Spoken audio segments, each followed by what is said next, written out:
There are plenty of normal and well-adjusted UFC fighters, and some like Georges St-Pierre and Beneil Dariush could be used as shining examples for what good human beings fighters can be. But it sometimes seems like competing in MMA disproportionately causes people to crash out. Nick! What? Are you alright? Yes. I'm putting this up because she's saying that she's going to get an attorney and try to do something. Let's face it, we see it a lot, especially as fighters get older, and the more I pay attention to how this behavior progresses, the more I'm starting to see a pattern forming. And it seems like it's largely the result of having a specific background combined with a certain personality type. Let me show you what I mean with some examples. At first glance, you might not think that Nick Diaz, BJ Penn, and Jon Jones have much in common, but all three share a similarity in the way they were brought up. They were all somewhat sheltered, BJ and Jon for reasons that were self-imposed, as BJ was fully immersed in jiu-jitsu and Jon was the runt of his family, who was the only one that didn't seem destined for the NFL, so he was preoccupied with finding an alternative path all throughout his formative years. And Nick simply didn't see much hope for success following the traditional route, so in his mind he had no choice but to fully commit himself to training from an early age. I don't have a job now. That's what I do. I fight, and if I don't get paid fighting, then or if I don't get this done fighting, then I'm pretty out of luck. So I'm gonna have to do it right. All three were extremely focused and didn't allow any room for distractions, which obviously benefited them greatly in their careers, but it also left them a bit socially stunted when it came to interpersonal relationships, which in turn left them extremely vulnerable to falling to temptations that regular people already experienced and learned to moderate. And once the floodgates of success opened, everyone around them wanted a piece of them, and it was particularly bad because the UFC headquarters are located in Las Vegas, with Dana White himself being in love with the city. I love everything about this city. This city, first of all, I love America. Okay. I love this country. And one of the things that I love about this country is that it is truly the land of opportunity, right? You and I are both proof of that, right? Right. Doesn't matter where you come from or how you were raised or anything else. If you have the right mindset and you go after something, it can happen in this country. Yes. I look at Vegas as like a little America. Vegas is exactly like America. When you come to this city and you have the right idea and you're willing to work hard enough, anything is possible in this city. And there's nowhere else in the world that you can go out with $200, have a great dinner, go out and party all night, have a blast, see some shows, do this and that, and come home with $1,000. There's no other place in the world that you can do that. This city, you can do that. But on the flip side, this is also one of those cities that if you don't have the right mindset, can chew you up and spit you out in 2 seconds. Right. Fighters are treated like royalty in Vegas, especially after winning a fight that was just held there, being offered VIP treatment everywhere they go. And that level of temptation would be a lot to handle for anybody, but especially for a person that was relatively insulated prior to that moment. And more often than not, it causes them to lose their inhibitions and completely fly off the handle. And while the beginning stages usually happen behind the scenes, we got a glimpse into how it looks during the Ultimate Fighter 7 when a finalist in Jesse Taylor got kicked off for doing exactly that. And if that wasn't bad enough, then he went into the hotel and started terrorizing some of the female guests. And when he was approached by security, he started flipping out and getting hostile with them and basically telling them, you know who I am? I'm a UFC fighter. And that don't cut it. Bro, you're not even famous yet. What the are you gonna be like when you start making money and everybody wants your autograph? You're not ready. The bottom line is, you're out, bro.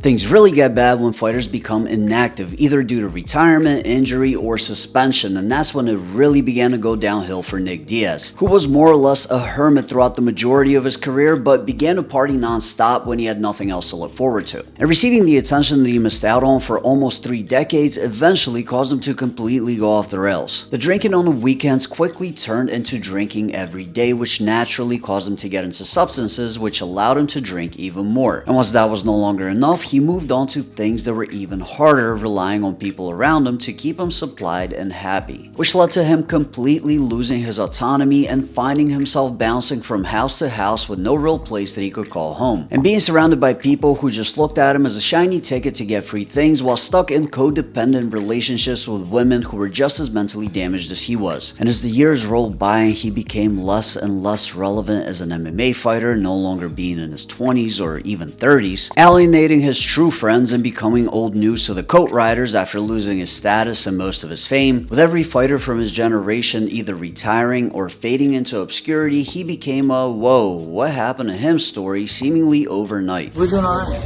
We're here, moving around. J-Boy found me. He found me out here, you know.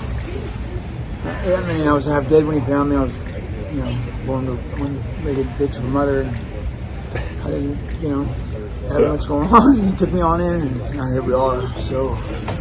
And when I speak about harder substances with Nick, the alleged drug that I heard he uses from, in my opinion, very reliable sources is meth. And I feel like it's important to identify it by name because allegedly that seems to be the drug of choice for a lot of fighters. And it's what causes them to go on these manic and irrational rants, and it's what I believe made Conor McGregor do this. Jake's a consummate professional, 75 movies made. You know, I'm blessed to have entered into the movie alongside him. He was patient with me. He gave me guidance, and I just took it. You know, we had a good rapport on set.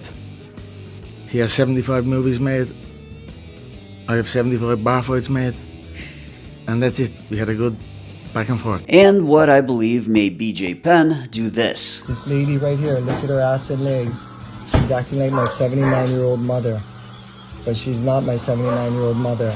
And it's interesting when you Google Lorraine Abelet, our house pops up because this lady acts like Lorraine Inouye.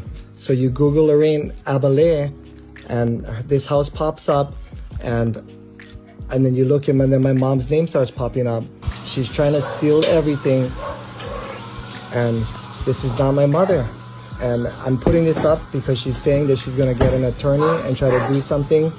She's trying to throw me out, and if I attack her, she'll try to do something, TRO or something else. Meth-induced psychosis is a real phenomenon defined by delusions and hallucinations, and from BJ Penn's behavior over the past several years and the rumors surrounding him, I believe that this is less a case of CTE like many seem to speculate than it is drug-induced clinical insanity. Unlike Nick, BJ partied throughout the early stages of his career, but it seemed to fall within the realm of regular binge drinking common for people his age. But as he hit a downslide competitively, so did his behavior, and we began to be exposed to videos of him getting into brawls outside of bars, as well as a multitude of issues with the law that were a clear precursor to what's happening with him now. And him and Nick are not isolated incidents. Jason Mayhem Miller also fell victim to his lifestyle as his career began to fade, becoming erratic and unhinged in a very real way and not just for comedic purposes like he was when he was younger. You don't get vetted.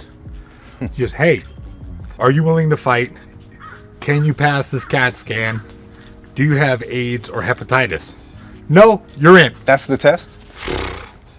Yes. You didn't have to pass a background check? Was there, no?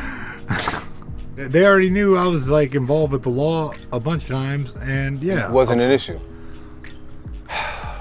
Thankfully, Mayhem Miller is doing a lot better now, showing that the effects are somewhat reversible, and hopefully the same will be said about BJ Penn and Nick Diaz in the future. There's one more thing that I have yet to touch on, and that is CTE. I personally don't believe that it plays as much of a role as everyone seems to think, but with the average onset of symptoms being 42, it does seem to correspond with the age that a lot of these fighters tend to crash out. And while I don't think it's the main culprit, it definitely can't be helping. At the end of the day, the reason why I think a lot of UFC fighters seem to find themselves in this hole, they fail to develop any kind of structure or identity outside of being fighters, so when that's taken away from them, even briefly, they lose their minds due to a lack of purpose, hoping to get that dopamine rush elsewhere. And with the newfound status and fame that they have developed, they find themselves in circles where everything is given to them for free and everyone wants to be their friend. In a city where just about everything is possible, and weekends turn into weeks, weeks turn into months, months into years, and before you know it, you're Conor McGregor, visibly high as a kite, holding a press conference in the middle of the White House. So we wish for our relationship with the United States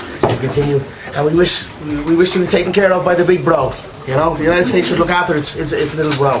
And that's how we feel. And these are just the stories we know about. A lot of the craziest things happen behind the scenes and fizzle out before they have a chance to hit the public. But they will continue to happen indefinitely, because when somebody that missed out on regular social development is thrust into the middle of Las Vegas and offered seemingly endless fame, fortune, and women with no structure or safety net to fall back on, just an endless array of people encouraging them because they want to experience it too, they have to have an absolutely iron will to say no. So what's the solution? Well, it technically might not be their job, but in my opinion, at that point, if they want to protect their investment, it falls in the hands of the manager, who has to accept that the fighter is a fallible person, especially if they've been sheltered, and be able to predict and prevent these common pitfalls by exploring opportunities outside of fighting that will give them purpose and keep them from mindless self-destruction. And if you really pay attention, a lot of fighters thrive and avoid this lifestyle by channeling their energy into positive vices like Canelo Alvarez in golf, or Floyd Mayweather in real estate, or my favorite example that nobody ever seems to bring up, Forrest Griffin, who managed to turn himself into a full-fledged UFC employee behind the scenes, currently holding the title of Vice President of Athlete Development, who is sadly contrasted by Stephan Bonnar, who launched his career on the same night and in the same way as Forrest did, but unfortunately ended up passing away from drug addiction. These are very common hazards in the world of MMA, and they are avoidable, but in order to avoid them, they need to be explored and acknowledged as well. But that's just my opinion. Let me know what you think in the comments down below. Like the video if you liked it, and if you want to see more videos like this, hit the subscribe button and the notification bell next to it. And if you want to support the channel further, become a member by hitting join if you're on Android or desktop, or the link in the description if you're on iOS. The other aspects of life that I missed out on, kind of, you know,